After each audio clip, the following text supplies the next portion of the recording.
Prince ভাই, আপনার প্রথম যে গানটা রিলিজ হয়েছিল, প্রথম যখন অ্যালবাম রিলিজ হয়েছিল এবং সবশেষ যে গানটা রিলিজ হয়েছিল, যদি পুরোটা টাইমে আমি জানতে চাই যে আপনার সবচেয়ে বড় চ্যালেঞ্জিং মোমেন্ট বা ফেস কোনটা ছিল? সবসময় তো চ্যালেঞ্জিং, কখন না, যখন কাজ করতেছি তখনই চ্যালেঞ্জ মনে হয়। থার্ড পারসন সিঙ্গুলার নাম্বার কিংবা রাজকুমার, এই দুইটার মধ্যে যদি আপনি প্রথম মাথায় আসে কোনটা আসবে যদি আপনি কখনো চিন্তা করেন চোখ বন্ধ করে? সবগুলোই আসবে, সবগুলোই তো আমার নিজের কাজ। দেয়ালের ওপরে আছে আকাশ, ও যেমন আসবে তেমন, ঈশ্বরও তেমনভাবেই আসবে, আবার বরবাদ বা মাও সেভাবে আসবে একইভাবে। এখন অনেক মিউজিশিয়ানকে আমরা দেখি, আমি উইথ রেসপেক্ট কথাগুলো বলছি, যে তারা যখন গান রিলিজ করছেন ওই আমেজটা 10 দিন 20 দিন থাকছে, পাগলের মতো মানুষ শুনছে, কিন্তু তারপর আবার সেটি হারিয়ে যাচ্ছে। সেই প্রসঙ্গে বলছি।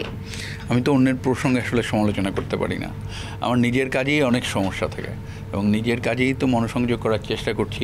নিজের কাজ তো নিজেরই ওইভাবে ভালো লাগে না, বুঝছেন? এখন অন্যের গান নিয়ে কী করব?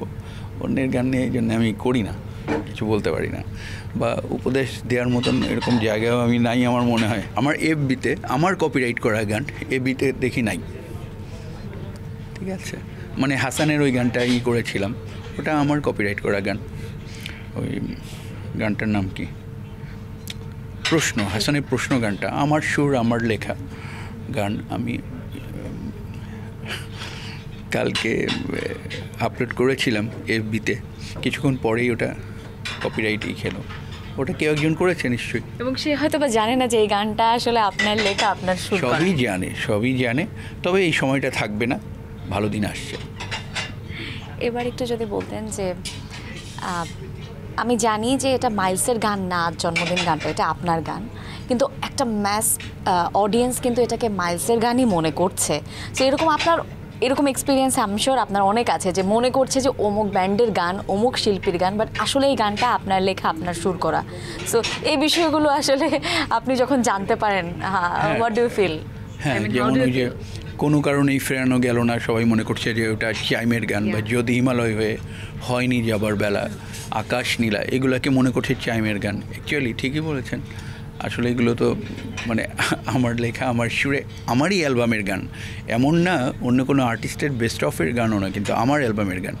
এখনও দু চোখে বন্যা, দাগ থেকে যায়, এগুলো তো অনেকে জানে না, এই জন্যে এভাবে বলে। তাদেরকে জানানোর আসলে দায়িত্ব, মানে আমি তো নিজে অত বেশি সরব নই, যার কারণে হয়তো জানানো হয় না। তবে আমার ভালো লাগছে যে আপনি জানেন। মা তো আমাদের সবার জীবনে একটা অন্যরকম একটা জায়গা, যে জায়গার আসলে কোনো তুলনা হয় না। কিন্তু আপনি যখন মা গানটা লিখেছেন, যখন এটা নিয়ে কাজ করেছেন, আসলে কোন মানে প্রেক্ষাপটটা যদি বলতেন। জেমস ভাইয়ের মা গানটার কথা বলছেন? আচ্ছা, এটা তো ওই যে মা মারা যাওয়ার কিছুদিন পরেই গানটা করেছিলাম। 96-এ মা মারা যান, তার কিছুদিন পরেই গানটা করা। যদিও গানটা প্রকাশিত হয় বোধহয় 99-এ, সম্ভবত 99-এর প্রথম দিকে। মা মারা যাওয়ার পরের কথা। বাবা গানটাও একই রকম, ওই একই বছর আমার বাবা মা দুজনেই চলে গিয়েছিলেন, তখন গানটা করেছিলাম। ভালোবাসার গানগুলোর কথা মনে হলে মনে হয় যে আসলে ভালোবাসায় এত দুঃখ বিরহ কেন? ওই সময় বোধহয় ওরকম সিচুয়েশনের মধ্যে দিয়ে যাচ্ছিলাম, হইতে পারে, এটা হইতে পারে না হয়তো বা। যখন ঈশ্বর গানটা করেছি তখনই বুঝতে পেরেছিলাম যে এটা ভালো কিছু হতে যাচ্ছে। ইভেন এই যে রাজকুমার ছবির যে বরবাদ গানটা করলাম বা মা গানটা করলাম, এই সময় ওরা সবাই মিলে সবাই একই কথা বললো যে এই সিচুয়েশনের, এই দুটো সিচুয়েশনের গানই আপনাকে করতে হবে।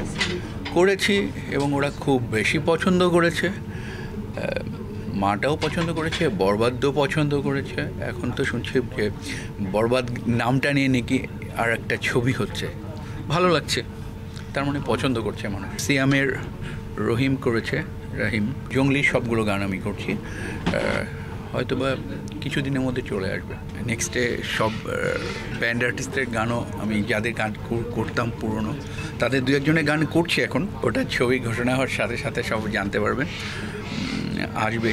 পুরনো আর্টিস্টদের গানও আছে, নতুন আর্টিস্টদের গানও আছে, 90 দশকের শিল্পীদেরও গান থাকবে, আবার এই যে 2000 পরবর্তী সময় যারা এসছে তাদের গান থাকবে, আবার একদম এই সময়ের নতুন ছেলে মেয়েদের গানও থাকে। আমার আসলে থাকে যে ধরেন আগের ছবিতে যে গান করেছি তার সেটাকে অতিক্রম করার চেষ্টা করি অ্যালবামের সময়, বা আমার ক্যাসেটের গান বা সিডিতে যখন গান করতাম, সিডির সময়গুলোতে যখন কাজ করতাম, বা এই যে ইউটিউবের সময় এসে গত বছর যে গান করে এসেছি সেই গানের থেকে পরবর্তী গান ভালো করার চেষ্টা করি। যেমন উদাহরণ দিয়ে বলি, ধরুন ওই প্রথমে করেছিলাম পালাতে চাই বা আবার দেখা হবে, বা মাকসুদ ভাইয়ের মন নিয়ে যন্ত্রণা।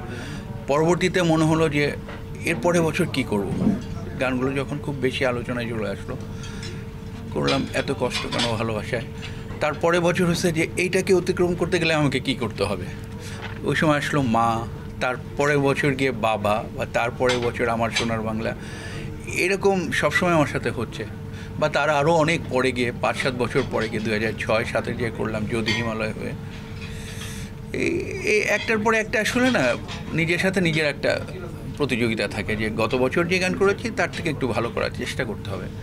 সবসময় যে হয়ে ওঠে তা না, চেষ্টা করছি। জঙ্গলিতে মজা আছে, এটা এখন বলবো না, ওটা কয়েকদিন পরে।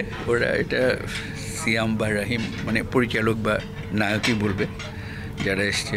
সাকিব তো সাথে সাথেই গান শোনে, আর ও গান নিয়ে সবসময় গানের ব্যাপারে খুব বেশি করে, মানে গান শুনে যতদূর জানতে পারি আর কি। আর আমি তো আসলে ভেতরে থাকি, আমি সব ব্যাপার যে জানি এমনও না, সবাই যেটা মনে করছে বা সব জায়গায় যে আমি থাকছি এমন না, বুঝছেন। আমি তো ঘর থেকে একটু কমই বেরোই, তো সব ব্যাপারের সাথে যে আমি রিলেটেড তা না, আমি শুধু গানটা তৈরি করে দেওয়া পর্যন্ত, তারপরে হওয়ার পরে দেখি যে এটা ছবি হওয়ার পরে হয়তো।